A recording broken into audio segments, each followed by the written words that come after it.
इस वीडियो में सबका स्वागत है दोस्तों। ये वीडियो शुरू करने से पहले आपके एक फायदे की बात जरूर कहना चाहूंगा। इस वीडियो के डिस्क्रिप्शन में आप जाओगे तो आपको इस सब्जेक्ट का लिंक मिल जाएगा, जिसको आप क्लिक करोगे तो chapter by chapter, question by question सारे के सारे वीडियोस आपको मिल जाएंगे और दूसरे सब्जेक्ट के भी लिंक्स मिल जाएंगे, जिसमें chapter by chapter, question by question सारे वीडियोस मिल जाएंगे। और एक और आपको आइडिया देता हूं, मेरे चैनल को आप क्लिक करोगे तो मेरे चैनल के प्लेलिस्ट पे जाओगे तो आपको 20 के ऊपर सब्जेक्ट्स के लिंक मिलेंगे। बस आपको क्लिक करना है, जो सब्जेक्ट आपको के वीडियो चाहिए, बस आपको chapter by chapter, question by question सारे वीडियोस मिल जाएंगे। तो चैनल को जरूर सब्सक्राइब करो ताकि आपको हर रोज जो हम अपडेट करते वीडियोस वो मिलते रहें। तो हम शुरू करते हैं इस क्वेश्चन का वीडियो अभी। ये कंसेप्ट ऑफ मैनेजमेंट थॉट इसको बोलते हैं कि मैनेजमेंट का प्रोग्रेस कैसे हुआ, जो इतने बरसों से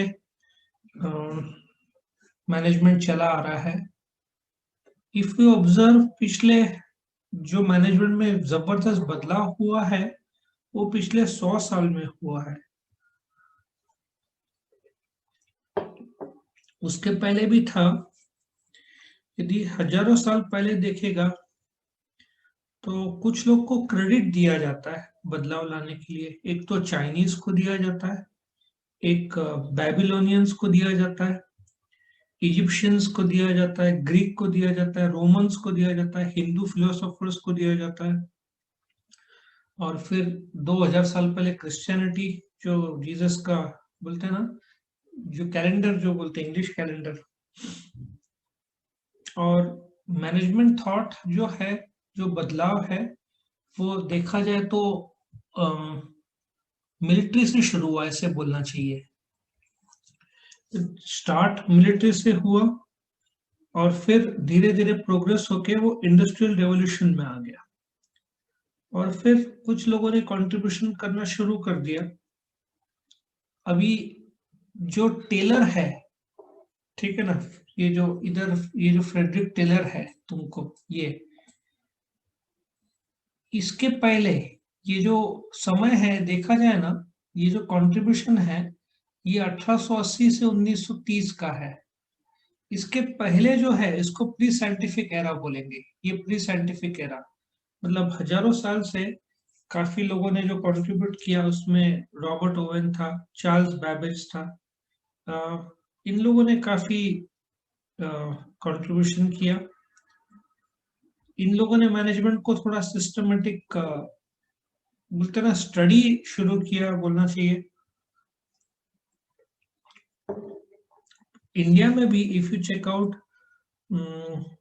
मोहेंजोदारो, हड़प्पा सिटीज, साफ है कि वहां पे भी मैनेजमेंट था ही उस समय। देखा जाए तो मैनेजमेंट 1950 से काफी डेवलप हुआ। और अभी हम इसकी बात कर रहे हैं, प्री साइंटिफिक मैनेजमेंट एरा, फिर इसमें आएंगे, ठीक है ना।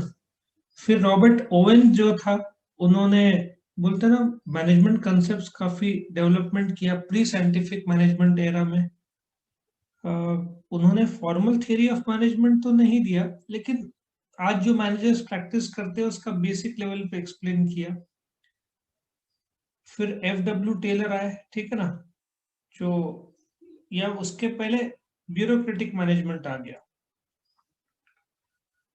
मतलब प्री साइंटिफिक मैनेजमेंट एरा तुम ऐसा सोच सकते हो कि pre 1880, so this was before, एक मिनट में थोड़ा स्मॉल से लिख रहा हूँ, बिफोर 1880 का पीरियड था।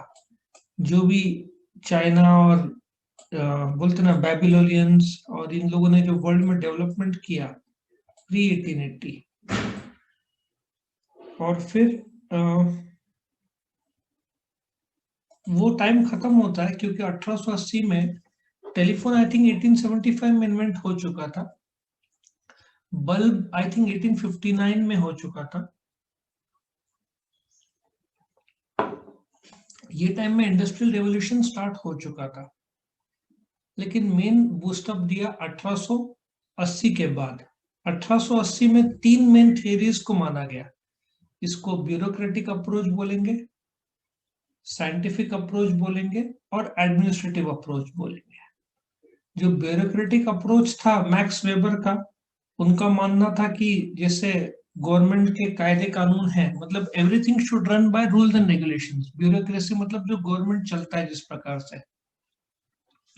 साइंटिफिक मैनेजमेंट, जो अभी इसके बाद वाला क्वेश्चन हम लेंगे, जहां पे बोलते ना प्रोडक्शन में पहली बार साइंस आया कि जब वस्तु बनाएंगे तो प्लानिंग से बनाओ, क्वालिटी दो। तो यहाँ पे 1911 में एफ.डब्ल्यू. टेलर ने बुक लिखी थी, बोलते ना उस पे से ये पूरा principle of scientific management book बनी थी, जिसपे से प्रोडक्शन का सपोर्ट आया। लेकिन इफ यू चेक आउट, ये बुक 1911 को पब्लिश हुई थी, लेकिन अभी भी कोई ऐसा यूनिवर्सल मैनेजमेंट का कंसेप्ट नहीं आया था।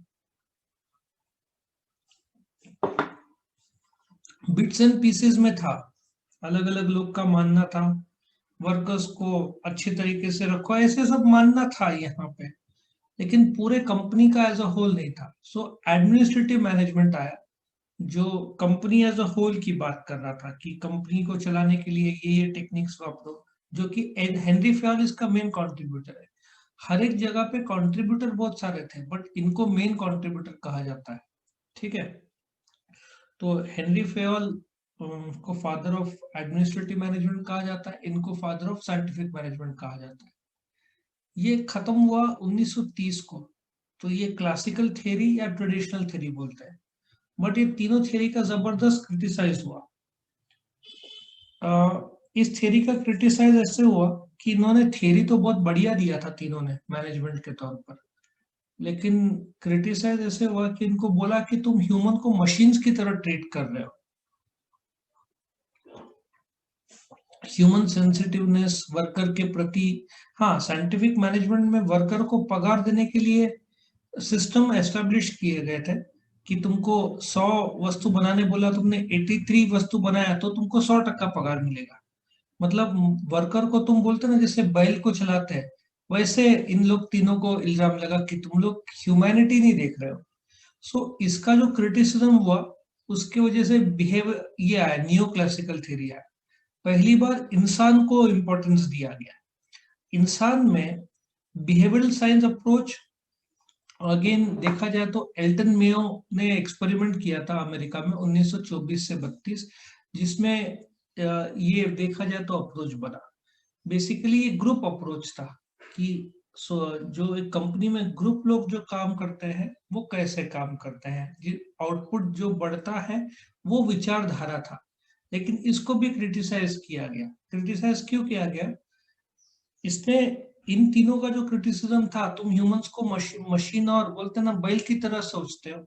Behavioural science approach basically approach जो ग्रुप था, कंपनी के अंदर जो ग्रुप काम करते हैं वो कैसे काम करते हैं उस पे था। लेकिन अभी तक कोई भी थ्योरी ऐसा नहीं था जो इंडिविजुअल की बात करे, तो उसको ये सॉर्ट आउट कर दिया गया ह्यूमन अप्रोच ने। इसको ह्यूमन रिलेशंस अप्रोच बोलते हैं। इस अप्रोच के मुताबिक तुम इंपॉर्टेंस किसको दे रहे थे? ह्यूमंस को दे रहे थे, इंडिविजुअल ह्यूमंस को दे रहे थे। तो अगेन इसने काफी हद तक ये 1900, ये जो थियरी है, मैं तुमको चाहिए तो बताओ, ये बिफोर 1880 था, ठीक है। ये दिस वाज बिफोर, मैं माउस से लिख रहा हूँ इसलिए हैंडराइटिंग थोड़ा अजीब आएगा। बिफोर 1880, और ये जो तीन है देखा जाए तो ये 1880 टू 1930 माना गया। ये जो अप्रोच है, जो वर्ल्ड का जो मैनेजमेंट का हिस्ट्री है, और ये जो दोनों अप्रोच है ये आफ्टर 1930 माना गया। ये आफ्टर 1930 माना गया, जो बिहेवियरल और ह्यूमन रिलेशंस है।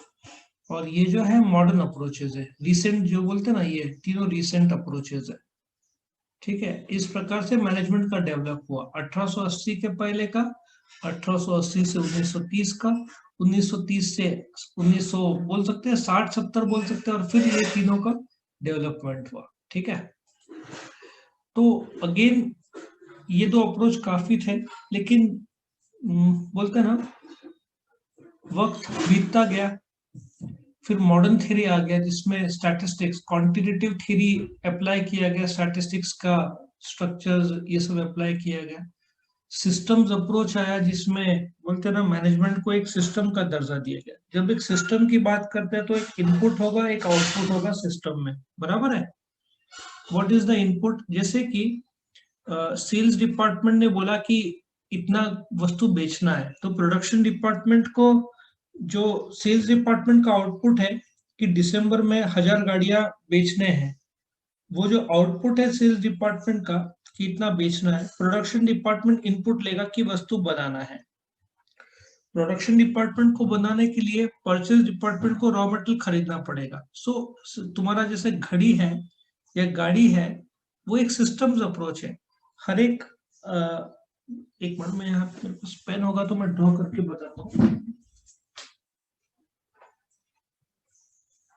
हाँ, ताकि समझ में फिर, जैसे ये इनपुट है, ये इनपुट है, ठीक है ना, ये एक ब्लॉक है, ये इनपुट है, यहां से इनपुट है, यहां से आउटपुट निकलेगा। जैसे अपन सब्जी बनाते हैं, पहले सब्जी आता है, वो इनपुट है, फिर उसको काटते हैं, काटने के बाद उसको हम तलते हैं, तो कल तलना बिकम द इनपुट, फिर वहां से ये जो सिस्टम है, it is a set of elements, ठीक है ना, अलग अलग। ये एक एक सिस्टम है, 1 2 3 4 5, हर एक सिस्टम में एक इनपुट है, एक आउटपुट है। ये आउटपुट दूसरे सिस्टम का इनपुट बनता है, फिर इसका आउटपुट तीसरे का इनपुट बनेगा।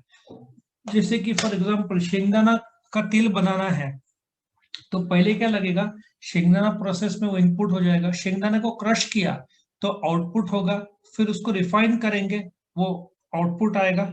शेंगदाना को रिफाइन करने के जो मशीन में डालेंगे वो इनपुट होगा, ठीक है ना। शेंगदाना क्रश जो करेंगे वो इनपुट प्रोसेस, शेंगदाना क्रश होने के बाद जो आउटपुट आएगा वो second process, that is refining का इनपुट होगा।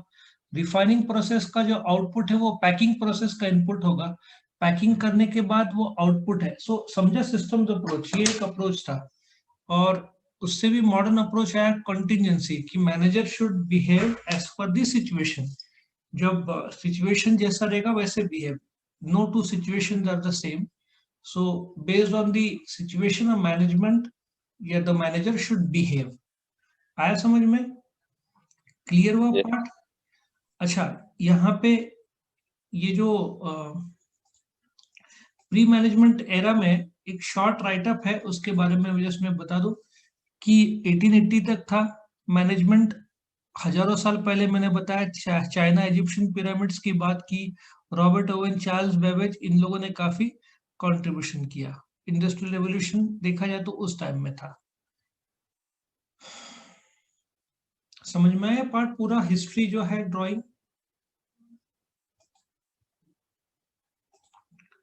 ओके, वीडियो पसंद आया तो लाइक कीजिए, अपने फ्रेंड्स के साथ शेयर कीजिए, उनका भी फायदा हो, और चैनल को सब्सक्राइब कीजिए। Thank you.